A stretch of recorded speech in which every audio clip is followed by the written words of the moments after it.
Megaphone has broken everything. The latest from our daily newsletter at podnews.net. One of podcasting's largest hosting companies, Megaphone, was down for more than 9 hours.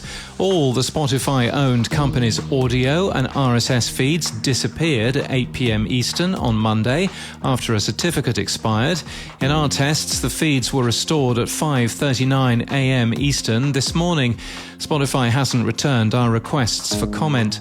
Well, how much did that cost? Megaphone gets 600 million monthly downloads, so assuming 3 ads per download and a cost per thousand of $24, we estimate $588,000 was lost to the podcast industry. The company's content management system has had a number of issues since April the 27th. Acast has launched conversational targeting for podcast advertising. It allows auto advertisers to target episodes that are talking about new cars, not just new car podcasts. In the UK, audio revenue is up 500% in a year, says the Digital Publishers Revenue Index. The 12 traditional publishers in the report claim £4.2 million were earned in the first quarter. At Podfest, the Pod Pros Podcast Awards were launched, celebrating podcasters who've reached 100, 200 or 300 episodes. We wonder if there's one for reaching episode 1307, which you're listening to right now. Tia, a social networking platform with more than 20 million downloads, has integrated Spotify functions, allowing friends to share their favourite music and podcasts. The International Women's Podcast Festival has announced the headline show at the event will be Beyond the Self, hosted by Africa Brooke, speaking to Blair Imani.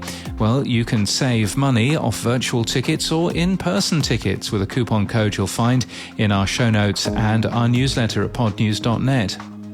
Spotify is conducting research within its app on new features. The company appears to be testing the ability to pay to promote your show, as well as automatically place ads in shows to earn revenue.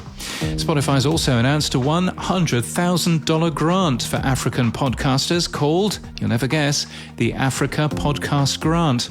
Acast has launched in Singapore, announcing Timmy Sitanko as key account director. The company had been in Australia and New Zealand since 2017 and will be a gold sponsor of Radio Days Asia in September. Aha! Alan Partridge is coming back to podcasting with season 2 of his From the Oast House podcast. It's an exclusive on Audible and will launch in September. And Your Brain on Facts is about to hit episode 200 and will celebrate more than 4 years of weekly facts and history, with 150 facts from host Moxie LaBouche and facts from 50 guest podcasters. And one of those podcasters could be you. Read our show notes or our newsletter for more information.